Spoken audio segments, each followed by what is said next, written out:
Hello students, welcome to my YouTube channel in the subject of AI for business. हमने last lecture में AI in bias and ethics के बारे में detail अच्छे से cover कर लिया था। अगर आपने सेकंड क्लास नहीं देखी है तो फर्स्ट पहले वो देख लीजिए, ताकि आपको यहाँ पे जो दो टॉपिक मैंने कवर करे हैं ना, impact of AI bias and mitigating bias and promoting ethical AI, तो वो अच्छे से समझ आ जाएंगे। ठीक है, आप या तो आई बटन पे जाकर या फिर प्लेलिस्ट पे जाकर एआई फॉर बिजनेस ऐसी मैंने प्लेलिस्ट बनाई हुई है, वहाँ पे आप जाकर देख सकते हैं। एंड थर्ड टॉपिक है हमारा business use cases of AI, वो भी हम इन डिटेल अच्छे से कवर करेंगे। एग्जाम पॉइंट ऑफ व्यू से यहाँ से क्वेश्चन आने के बहुत ज़्यादा चांसेस हैं। तो आइए स्टार्ट करते वीडियो को। इम्पैक्ट ऑफ एआई बायस पहले सेकंड क्लास अच्छे से देख लीजिए, यहाँ पे आप थर्ड क्लास पे बाद में आइएगा। First, discrimination. AI system can perpetuate existing social inequalities. For instance, bias AI is having cold result in discrimination against women, minority and other marginalized group। ठीक है, अगर AI बायस होगा, ठीक है, कि किसको कौन सा रिज़ल्ट हमने आउटपुट के तौर पे देना है, अगर वो डिस्क्रिमिनेट करना स्टार्ट कर देगा तो बहुत ज़्यादा सभी जगह पे उसको लॉस देखने को मिलेगा। आगे अगर डिस्क्रिमिनेशन होगी वुमेंस के लिए या फिर माइनॉरिटी या फिर अदर जो ग्रुप्स है सोसाइटी में बने हुए हैं, अगर उसके अकॉर्डिंग बायसनेस एआई दिखाना स्टार्ट करेगा तो बहुत ज़्यादा डिस्क्रिमिनेशन बढ़ जाएगी। फिर है इरोशन ऑफ ट्रस्ट। लोगों का ट्रस्ट धीरे धीरे उस पे से एआई सिस्टम में से ख़त्म हो जाएगा। दे में loss trust in those system making them less likely to use them. ठीक है, उनको लगेगा कि ये तो बायस ज़्यादा एआई हमेशा बायस आंसर दे रहा है, तो वो धीरे धीरे उसका यूज़ करना ख़त्म कर लेंगे। फिर है legal and ethical concern. Discriminatory AI practices could lead to legal challenges और regulatory intervention. Ethical concern may also arise when AI system are seen as unfair और अनजस्ट। ठीक है, लीगल एंड एथिकल कंसर्न के point of view से भी अगर हमने discriminatory AI result देगा, ठीक है, कि अगर कोई केस ऐसा है जहाँ पे फीमेल कैंडिडेट मतलब उसको एज अ रिज़ल्ट उसको उसके पक्ष में जा रहा है रिज़ल्ट, और अगर वो एआई है वो जेंडर बायसनेस वहाँ पे दिखाएगा तो फीमेल को वहाँ पे सज़ा मिल जाएगी। ठीक है, तो वहाँ पे उस टाइप के जो चैलेंजेस हमने एआई में देखने को मिल सकते हैं, वहाँ पे ethical concern may also arise when AI system are seen as unfair and unjust. ठीक है, वहाँ पे सबसे ज़्यादा वही हमें चीज़ें देखनी होगी कि वो पक्षपात ना करे, एथिकल कंसर्न पहले रखे, सभी चीज़ें उसका जो आंसर है उसका जो रिजल्ट आएगा वो लीगल वे में हो, ट्रांसपेरेंट वे में हो। तो इम्पैक्ट ऑफ एआई बायस, अगर एआई बायसनेस रखेगा तो डिस्क्रिमिनेशन बढ़ जाएगा, इरोशन ऑफ ट्रस्ट लोगों का ख़त्म हो जाएगा। And legal and ethical concern के पॉइंट ऑफ व्यू से भी एआई का बायस ना होना सबसे ज़्यादा ज़रूरी है। फिर है mitigating bias and promoting ethical AI. तो हम किस तरह से बायसनेस को ख़त्म कर सकते हैं? तो first, diverse data collection. Ensure that the data sets used to train AI system are diverse, representative and inclusive all the relevant demographics. ठीक है, हमने लास्ट जब देखा कि एआई में किस तरह से बायसनेस हो रही है, जहाँ पे डेटा कलेक्शन से रिलेटेड हमने टॉपिक देखा था। तो अगर हम एक ही बंदे पे से एक ही डेटा बेस में से अगर डेटा ले रहे हैं तो वहाँ पे बायसनेस होने के चांसेस ज़्यादा है। अगर हम diverse data collection data set का इस्तेमाल करेंगे तो वहाँ पे बायसनेस कम हो जाएगी। This help to AI system generalise better and reduce bias related to the race, gender, age and other factors. तो इन सब से रिलेटेड बायसनेस वहाँ पे ख़त्म, क्योंकि जो डेवलपर है वो अपने अकॉर्डिंग उसने डेटाबेस को सेट करा है। अगर एक ही डेवलपर से सभी चीज़ों को डेवलप करा गया होगा डेटा सेट को, तो वहाँ पे बायसनेस आने के चांसेस बहुत ज़्यादा है। एक से ज़्यादा अगर डेवलपर ने उस डेटा के लिए कोई डेटा कलेक्शन करा हुआ है तो ऑब्वियसली वहाँ पे हमें डाइवर्सिटी देखने को मिलेगी। फिर सेकंड है bias detection and audits. AI system should undergo regular audit to identify and address the biasness. ठीक है, यहाँ पे भी ऑडिट करवाना सबसे ज़्यादा ज़रूरी हो जाएगा एआई के लिए।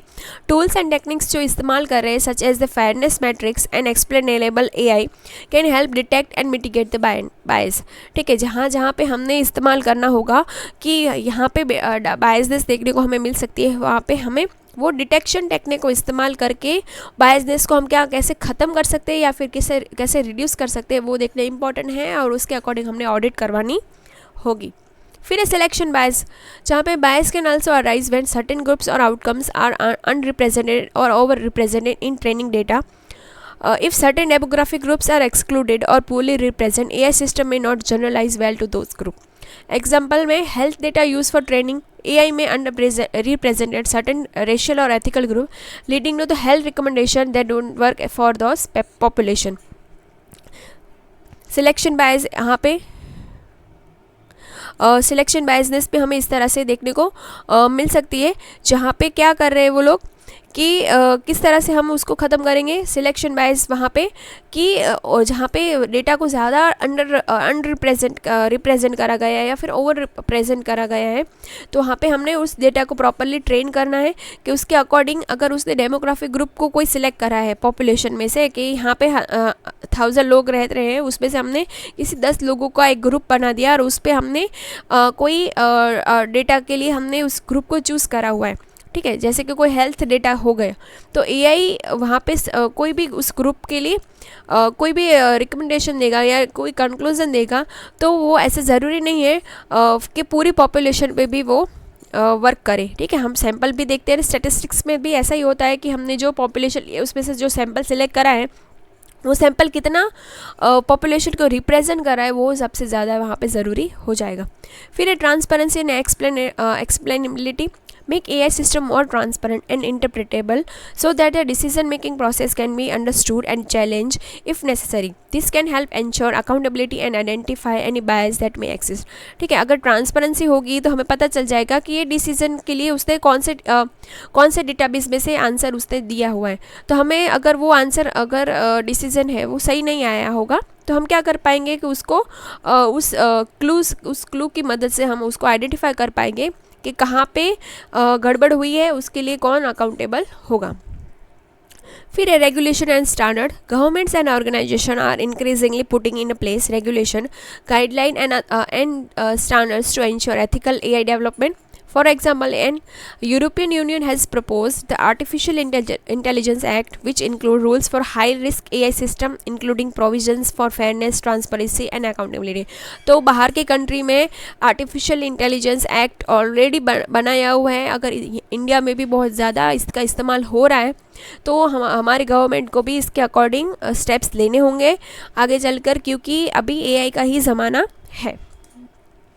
तो हमने क्या इससे कंक्लूजन पे हम कौन से कंक्लूजन पे पहुँचे हैं कि ethics and bias in AI are intertwined issues that require through thoughtful और प्रोएक्टिव सॉल्यूशन, ठीक है। कि हमें ये सब चीज़ें देखने को मिलेंगी ही, एथिक्स से रिलेटेड या बायसनेस से रिलेटेड हमें ये सब चीज़ें देखने को मिलेंगी ही, लेकिन उसके लिए हमें थोड़े एडवांस लेवल के सॉल्यूशंस हमने सोचने होंगे। Ensuring that AI is fair, transparent, accountable and free from the discrimination is crucial for building trust and ensuring the benefit of AI are distributed equitably.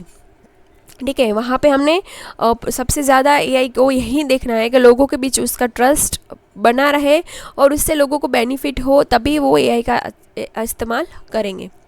फिर नेक्स्ट टॉपिक है कि business use cases of AI, ठीक है। कहाँ पे AI का इस्तेमाल हमें देखने को आजकल मिल रहा है।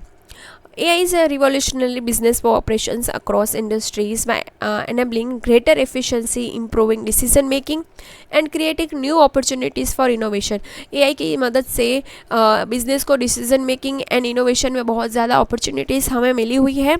तो वहाँ पे कौन कौन सी ऐसी चीज़ों में हमें देखने को AI मिल रहा है बिजनेस के केसेस में, तो हम देखेंगे जहाँ पे उसकी प्रॉपर कैटेगरीज बनाई गई है, जहाँ पे वेरियस फंक्शंस के अकॉर्डिंग हमने AI का इस्तेमाल करा हुआ है। The first है customer service and support. AI powered tools are transforming customer service, enabling business to provide faster, more efficient support. तो कस्टमर के लिए, ठीक है, कस्टमर इज़ अ किंग, तो वहाँ पे हमें उसको किस तरह से सर्विस बिजनेस प्रोवाइड कर सकता है जिसकी वजह से उसको कस्टमर को हम ज़्यादा से ज़्यादा स्पीड में एंड एफिशिएंट वे में सपोर्ट कर पाएँ। तो कौन कौन से ऐसी चीज़ें हैं, तो chat box and virtual assistant हो गए, जहाँ पे कस्टमर की कोई क्वेरी है तो 24/7 हम कवर कर सकते हैं, या फिर उसको कोई कॉम्प्लेक्स मैटर ऐसे हो गए जहाँ पे उसको हमारी ज़रूरत है, हम वहाँ पे उसको गाइड कर सकते हैं। This improve the customer satisfaction and reduce the response time, ठीक है। जैसे कि ह्यूमन जो वर्किंग आ रहे हैं वो तो लिमिटेड होंगे, लेकिन अगर आधी रात को भी हमें कोई पर्टिकुलर प्रोडक्ट से रिलेटेड कोई क्वेरी है तो हम वहाँ पे चैट बॉक्स में जाकर वहाँ पे चैट करके अपनी क्वेरी को सॉल्व कर सकते हैं। फिर sentiment analysis, AI can help analyse customer feedback, social media post and overview to access customer sentiments, enabling business to improve product service and customer interactions. ठीक है, कस्टमर किस तरह से फीडबैक दे रहा है या फिर सोशल मीडिया पे कौन से पोस्ट को लाइक कर रहा है उसके अकॉर्डिंग, और जो प्रोडक्ट उससे परचेस करे उसके अकॉर्डिंग कैसे वो रिव्यू कर रहे हैं, तो वो सभी चीज़ों के बारे में, ठीक है, जो कमेंट कर रहे हैं कस्टमर, तो सभी चीज़ों को वो एनालाइज कर रहा है एआई। फिर ऑटोमेटेड कॉल सेंटर भी हो गए, जहाँ पे एआई वॉइस रिकॉग्नाइज करेगा एंड नेचुरल लैंग्वेज प्रोसेसिंग में and analyse the response to customer call in real time. ठीक है, हमें जब वहाँ पे ऐसा ही लगेगा जैसे कि कोई रियल ह्यूमन वहाँ पे बात कर रहा है। ठीक है, इस तरह से वो नेचुरल लैंग्वेज का इस्तेमाल करके नेचुरल वॉइस में हमें हमारे साथ वो कनेक्ट हो रहा है। ठीक है, जिससे क्या होगा कि streamline customer support and reducing the need for the human agents. वहाँ पे इंसानों की जो टाइम लिमिट है, ठीक है, इंसान थक जाते हैं या फिर वर्किंग आवर की लिमिटेशन हो गई, वो सभी चीज़ें वहाँ पे ख़त्म हो जाएगी। फिर नेक्स्ट है कि सेल्स एंड मार्केटिंग में AI is enhancing sales and marketing strategies by providing more personalized and data driven insights। तो वो किस तरह से सेल्स एंड मार्केटिंग में का भी इस्तेमाल हो रहा है AI का। तो फर्स्ट है predictive analytics for the lead scoring. AI models can analyze customer behavior and historical data to predict which leads are most likely to convert, helping sales and team focus their efforts on high potential prospects. ठीक है, customer अगर कोई हमने website open करी, फ्लिपकार्ट हो गया, Amazon हो गया, वहाँ पे हमने कोई XYZ चीज़ को सर्च आउट करा, ठीक है, और सर्च करके छोड़ दिया, फिर भी वहाँ पे जो हमारी जो सर्च हिस्ट्री है तो उसकी वजह से वो हमें वो पोटेंशियल कस्टमर को एक्चुअल कस्टमर में हम किस तरह से वो कन्वर्ट कर सकते हैं, वो AI की मदद से हो रहा है। फिर पर्सनलाइज मार्केटिंग कैंपेन हो गया, वो हमें हाईली पर्सनलाइज मार्केटिंग मैसेजेस करते हैं, जहाँ पे वो ईमेल के थ्रू या सोशल मीडिया या वेब पेज के थ्रू हमें proper up to date information provide करते रहते हैं कि अभी आपने जो चीज़ देख रहे थे XYZ, जैसे कि कोई शर्ट देख रहे थे, टी शर्ट देख रहे थे, तो अभी इसकी प्राइस 20% कम हो गई है, आप वहाँ पे अभी परचेस कर सकते हो। इस तरह से वो पर्सनलाइज मेल कर रहे या सोशल मीडिया पे हमें इन्फॉर्म करते हैं। फिर है रिकमेंडेशंस इंजिन्स।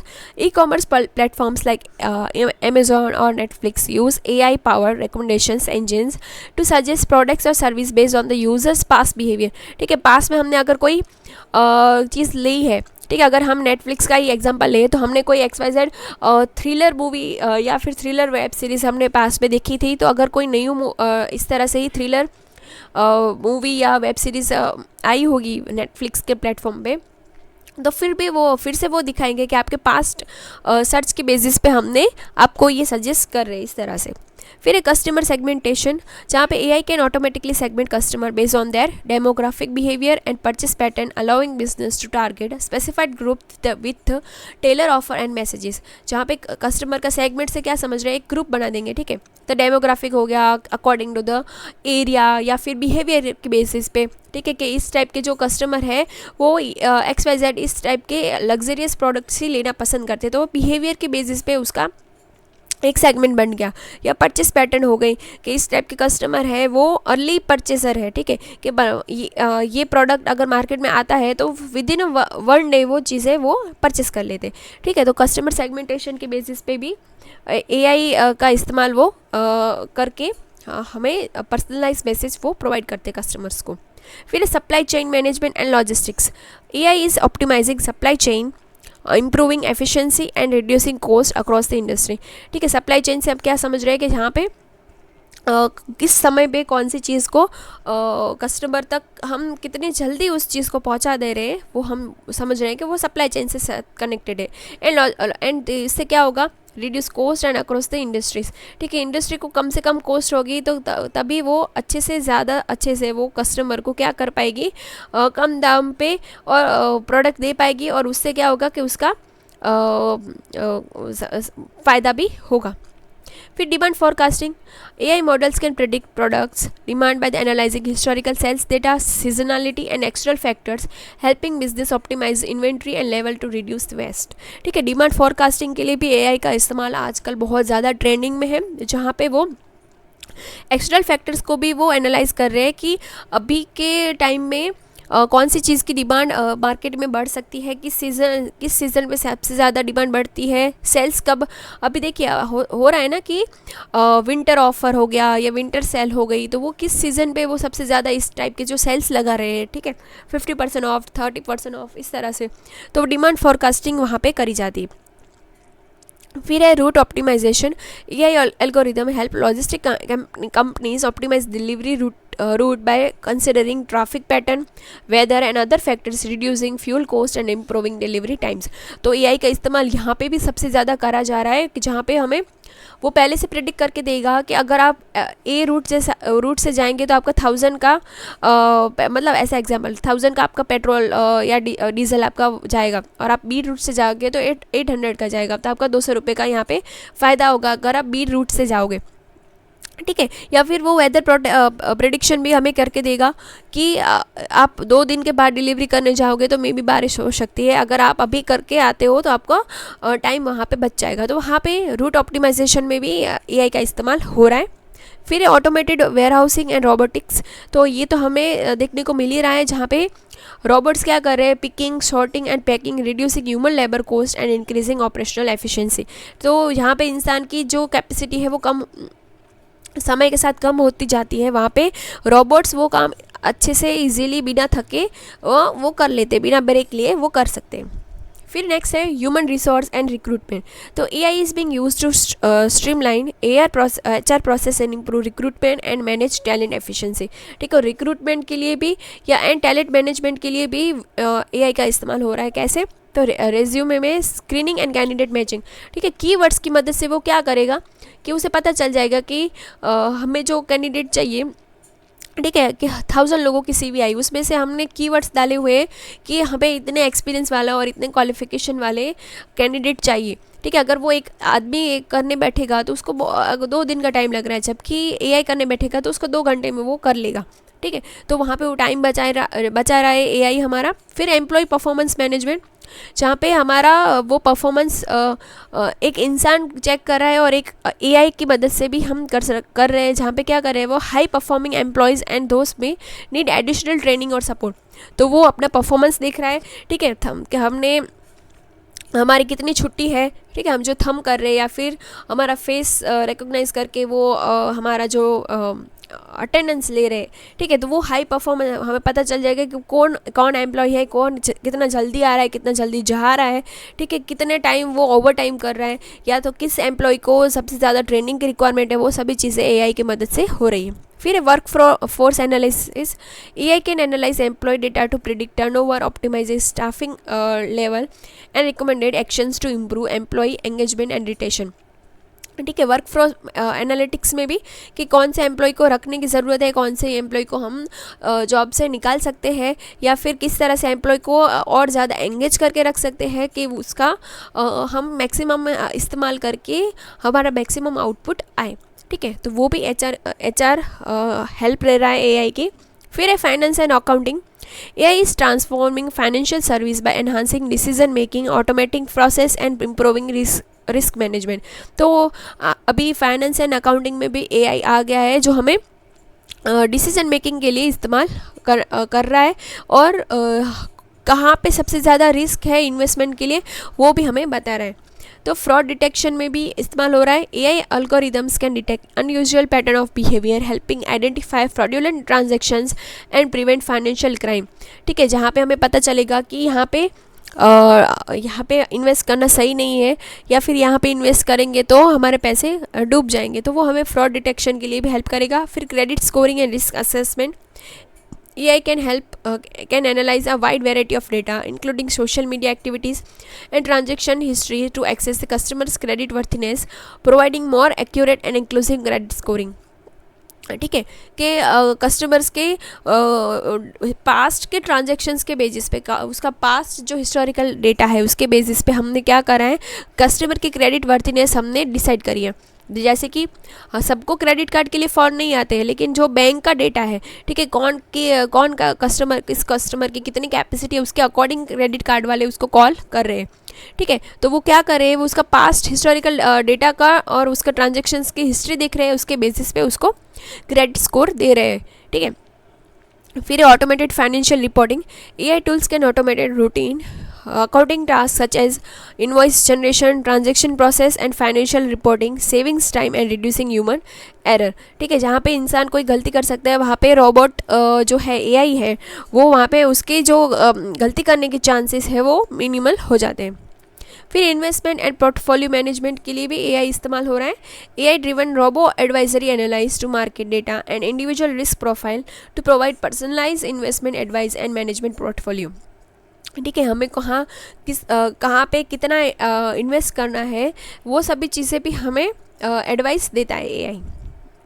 फिर है product development and innovation, AI play and key role in accrediting product development and enhancing innovation. ठीक है, अभी प्रोडक्ट में प्रोडक्ट का जो स्टेज है, इंट्रोडक्शन स्टेज पे है, ग्रोथ के स्टेज पे है, मैच्योरिटी के स्टेज पे है या फिर डिक्लाइन के स्टेज पे है, कौन से स्टेज पे हमारा प्रोडक्ट है और उसके अकॉर्डिंग हमें कौन से स्टेप लेने चाहिए कि हमारा प्रोडक्ट मार्केट में टिका रहे, तो उसके लिए भी एआई हमें हेल्प करेगा। तो design assist and the prototyping, AI can assist in product design by stimulating different design scenario and optimizing prototypes, reducing time and cost in the development process। हमें अगर न्यू प्रोडक्ट लॉन्च करना है तो उसके development के लिए हमें कौन कौन से स्टेप्स लेने होंगे, वो सभी चीज़ें प्रॉपर वे में हमें डिज़ाइन करके एआई देगा। फिर है quality control, if in manufacturing AI power inspection system can detect defects in product during production, ensuring quality standards are maintained and reducing the cost of the rework।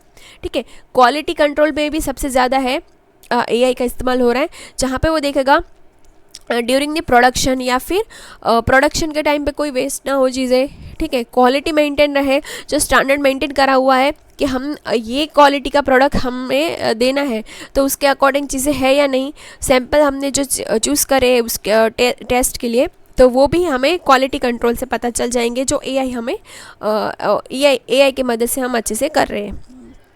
फिर है customer feedback analysis, तो customer का जो feedback है वो to detect the pattern and trend, उसके according हमें pattern पता चलेगी कि कौन से कस्टमर है और कौन से चीज़ ऐसी है जिसकी वजह से लोग सबसे ज़्यादा अट्रैक्ट हो रहे हैं। ठीक है, उसकी वजह से क्या होगा, आइडेंटिफाई द फीचर और improvement that customer want, customer को और क्या चाहिए उसके फीडबैक। अगर 5 स्टार में से उसने 2 स्टार दिए या 3 स्टार दिए तो वो 2 स्टार क्यों नहीं दिए हैं वो हमें आइडेंटिफाई करना है। गाइडिंग फीचर प्रोडक्ट डेवलपमेंट, ठीक है, उसके वजह से क्या होगा कि हमें प्रॉपर गाइडेंस मिलेगी कि हमें फ्यूचर में उस पर्टिकुलर प्रोडक्ट के लिए कौन कौन सी चीज़ें इस्तेमाल करनी है कि हमें 5 स्टार मिले। फिर है health care and life science, AI is improving health care by enabling personalize medicine, optimizing operations and the accelerating research. ठीक है, health care and life science में आज एआई ने बहुत बड़ा कदम रख दिया है, जिसकी वजह से क्या हो रहा है कि मेडिकल इमेजिंग और diagnostic, AI system can analyze medical images, example X-ray, MRI and CT scan to identify disease like cancer, improving the speed and accuracy of diagnosis। ठीक है, AI के बिना इन सभी चीज़ों में हम आगे नहीं बढ़ सकते थे, AI ने ही इन सभी चीज़ों को डायग्नोस करने के लिए हमें मदद की है। फिर है predictive analytic for the patients monitoring, AI can monitor the patient data in real time and predict potential health issues such as a sepsis or the heart failure, allowing for early intervention and improve the outcome। ठीक है, तो AI की मदद से patients का real time data monitoring भी हम कर सकते हैं कि उसके हेल्थ अभी एक्चुअल में कैसी है और उसके अकॉर्डिंग हमने उसको कैसा ट्रीटमेंट देनी है। फिर है ड्रग डिस्कवरी एंड डेवलपमेंट, यहाँ पे सबसे ज़्यादा एआई ने लोगों के लिए वरदान रूप काम करा है, जहाँ पे हम बोल सकते हैं कि कोई भी न्यू ड्रग्स मार्केट में इंट्रोड्यूस हुआ है तो analyse the biological data and predicting how compound will behave in the human body, reducing the time and cost of the research. तो एआई की मदद से रियल टाइम में हमें पता चल जाएगा कि ये ड्रग्स का इस्तेमाल ह्यूमन बॉडी पर किस तरह से रिफ्लेक्ट करेगा, किस तरह से वो चीज़ें काम करेंगी, इससे क्या होगा, time and cost research work के लिए बचेगी। फिर वर्चुअल हेल्थ असिस्टेंट मिल रहा है, ठीक है। आजकल हम बहुत सारी ऐप्स आ गई है जो हमें proper information, schedule programme and offer medication reminder, improving patient care and engagement भी प्रोवाइड करती है, ठीक है। कि हमारे कोई स्मार्ट वॉच हो गई जहाँ पे हमने कितने स्टेप्स चले वो हमें दिखा रहा है, हमारे हार्ट बीट दिखा रहा है, और भी बहुत सारी चीज़ें जैसे कि हमारा ब्लड नहीं शुगर कितनी है, वो सभी चीज़ें भी हमें एआई की मदद से अभी पता चल रही है। फिर retail and e commerce, AI is transforming the retail and e-commerce industry by improving customer experience and optimizing operation। तो AI ने क्या करा हुआ है, ई-कॉमर्स में भी इसका इस्तेमाल सबसे ज़्यादा हो रहा है, जहाँ पे हम क्या कर रहे हैं, इन्वेंट्री मैनेजमेंट हो गया, वर्चुअल शॉपिंग असिस्ट हो गया, डायनामिक प्राइसिंग हो गई। इन सभी जगहों पे AI किस तरह से काम कर रहा है, AI can track inventory in real time, ठीक है। आज मैंने किसी चीज़ के बारे में कुछ सर्च आउट करा तो उससे रिलेटेड ही बार बार मेरे फीड में वो सभी चीज़ें पॉपअप करेगी। तो इससे क्या होगा कि हमें पता चल जाएगा, मतलब AI को पता चल जाएगा कि किस तरह से वो काम कर रही है, ठीक है। डिमांड पैटर्न हो गया, जिसकी वजह से रिटेलर है, होलसेलर है, उनको overstocking and stock outs की जो दिक्कत है वो नहीं होगी। फिर वर्चुअल शॉपिंग असिस्ट हो गया, AI power virtual assist can guide customer through their shopping experience, helping them find a product, offering recommendation and even assisting with the checkouts. फिर डायनामिक प्राइसिंग हो गई, जहाँ पे AI can adjust the price in real time based on the market condition, ठीक है। हमने जो product की प्राइस अगर 500 रुपीज़ रखी है लेकिन मार्केट कंडीशन सही नहीं है, हमें वो प्रोडक्ट 400 में ही मार्केट में इंट्रोड्यूस करना होगा, तो वो हमें AI प्रॉपर मार्केट कंडीशन का ओवरव्यू करके हमें ऑफ़र करेगी, जहाँ पे कॉम्पिटिटर के प्राइसिंग हो गई, कस्टमर की डिमांड हो गई, ऑप्टिमाइजिंग रेवेन्यू एंड प्रॉफिटेबिलिटी, उन सभी को कंसिडर करके उसने हमें 400 प्राइस रख के दी है, ठीक है।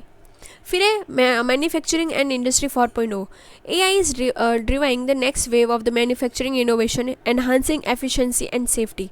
तो सेफ्टी को नज़र रखते हुए क्या करा है, न्यू इनोवेशन टेक्नोलॉजी को हमने इंट्रोड्यूस करा है इंडस्ट्री में, जहाँ पे क्या करेंगे हम, predictive maintenance. AI can monitor equipment and machinery to predict when they have likely to fail, enabling proactive maintenance and reducing downtime, ठीक है। कोई मशीनरी, न्यू मशीन हमने इंट्रोड्यूस करा है तो वो मशीनरी कितना टाइम हमें काम करके देगी, ठीक है। मशीनरी आई, उसका जो लाइफ टाइम है वो 2 साल का है, 3 साल का है, 5 साल का है, ठीक है। वो सभी चीज़ें हमें पहले से ही पता अभी होती है।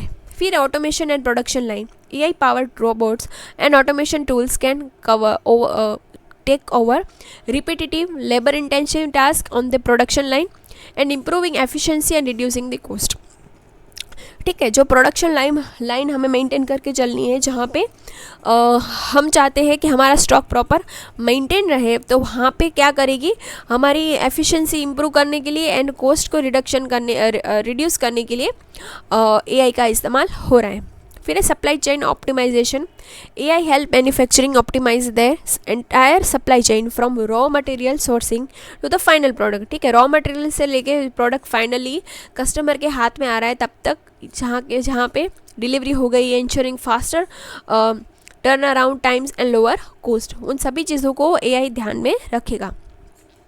And last है legal and compliance, AI is transforming the legal industry by enhancing research, compliance and document management। तो वहाँ पे कॉन्ट्रैक्ट रिव्यू हो गए, एंड जहाँ पे क्या करेगी, AI can review legal contract, highlight the potential risk and ensure compliance with regulations, saving lawyers time and reducing error, ठीक है। हमें पहले से ही थोड़ी बहुत चीज़ें उस पर्टिकुलर केस से रिलेटेड पता होंगी, तो इससे क्या होगा कि लॉयर का टाइम वहाँ पे बचेगा। फिर predictive legal analytics, AI tools can predict the outcome of the legal cases bye analysing historical case data and helping law firms better prepare for legislation, ठीक है। कि हाँ, हिस्टोरिकल केस डेटा की मदद से हमने उस डेटाबेस पे वो सभी चीज़ें को ऑलरेडी फिट करा हुआ है, तो हमारा वहाँ पे टाइम सेव हो जाएगा। फिर कंप्लायंस मॉनिटरिंग भी हो गई कि रियल टाइम बिजनेस एक्टिविटी के बारे में हमें ट्रांजैक्शन पता चल जाएगा, जहाँ पे flagging any compliance issue such as money laundering और रेगुलेटरी वायलेशन, ठीक है। मनी लॉन्ड्रिंग से रिलेटेड जहाँ पे हम ब्लैक मनी को वाइट में किस तरह से वो कन्वर्ट कर रहे हैं, वो सभी चीज़ों के बारे में भी हमें पता चल जाएगा। ऐसे इस सभी चीज़ों से हमने क्या कंक्लूजन पे पहुँचे हैं कि AI offer a vast range of the use cases across the multiple business function. ठीक है, बिजनेस यूजेज ऑफ एआई वो सबसे ज़्यादा है। ठीक है, बहुत वास्ट एरिया वो कवर कर रहे हैं, जहाँ पे पर्सनलाइज कस्टमर एक्सपीरियंस हो गया, डिसीजन मेकिंग के लिए हो गया, या फिर ऑप्टिमम ऑपरेशंस के लिए, सभी जगह पे एआई का इस्तेमाल हो रहा है आजकल। AI help the business operate more efficiently reduce cost and increase the revenue. The ability to harness AI actively is becoming a key competitive advantage for the organization in various industry.